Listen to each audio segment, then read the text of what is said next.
Salut, c'est Béatrice. Aujourd'hui, je veux te montrer comment utiliser ta copie de l'an dernier de l'aide-mémoire pour travailleuses autonomes pour te simplifier la vie pour ta tenue de livre pour cette année.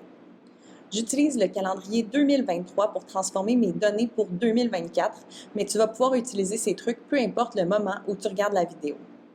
J'utilise la version Québec seulement de l'aide-mémoire, mais tous les trucs que je mentionne vont également fonctionner si tu utilises la version avec les taxes canadiennes.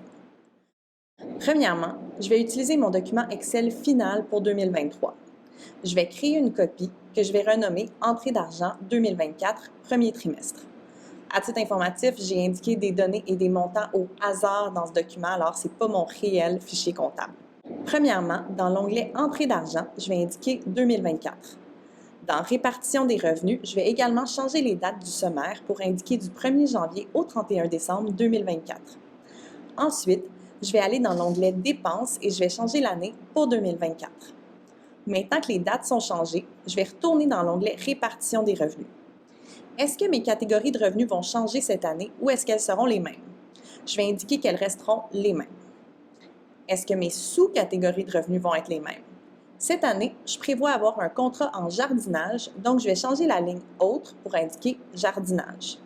Pour l'instant, je prévois avoir des revenus dans chacune des catégories de revenus déjà indiquées, donc je vais les laisser comme ça. Puis, côté client, je sais déjà que je ne travaillerai plus avec Awin en 2024, donc je vais le retirer. À la place, je vais ajouter Jardinage 123, le nom de l'entreprise de jardinage avec qui je vais travailler. Maintenant, je vais aller dans l'onglet Entrée d'argent. Avant de tout effacer, je vais me poser la question. Est-ce que certains de mes mandats sont récurrents? Est-ce que je veux garder une trace de quelque chose qui pourrait me simplifier la vie plus tard ou me permettre de ne pas oublier de faire une facture?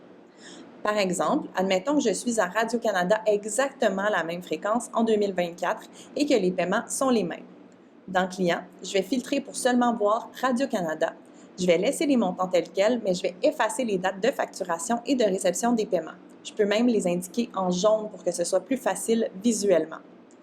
Puis, puisque les autres informations vont changer, je vais maintenant filtrer tous mes autres clients et effacer l'information pour que mon document soit prêt pour mes entrées d'argent 2024.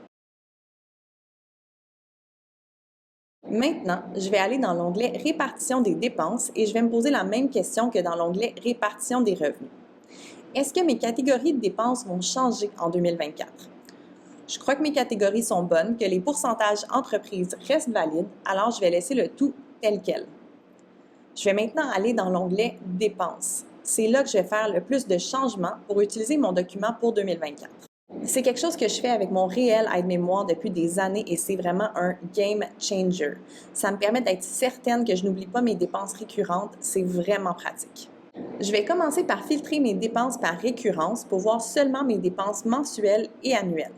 Je veux ignorer les dépenses uniques et occasionnelles qui ne risquent pas de revenir. Ensuite, je vais passer à travers chaque ligne pour voir si c'est une dépense que je crois avoir de nouveau en 2024. Si c'est le cas, je vais changer la date exacte pour le mois et je vais effacer le montant à moins que je sois 100% certaine que ce soit le même. Je vais ensuite colorer les cases en jaune. Je vais passer à travers tout l'onglet Dépenses après dépenses pour effacer les lignes associées à des dépenses qui ne devraient pas revenir et garder seulement les récurrentes.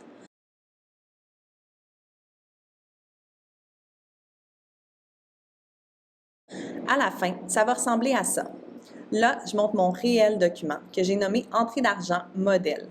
Maintenant, à chaque début d'année, c'est ce document que j'utilise. Ça m'évite de faire un ménage complet tous les ans. J'espère que ces trucs vont t'aider à profiter pleinement de l'aide-mémoire pour travailleuses autonomes encore cette année. Merci de ta confiance et à très bientôt.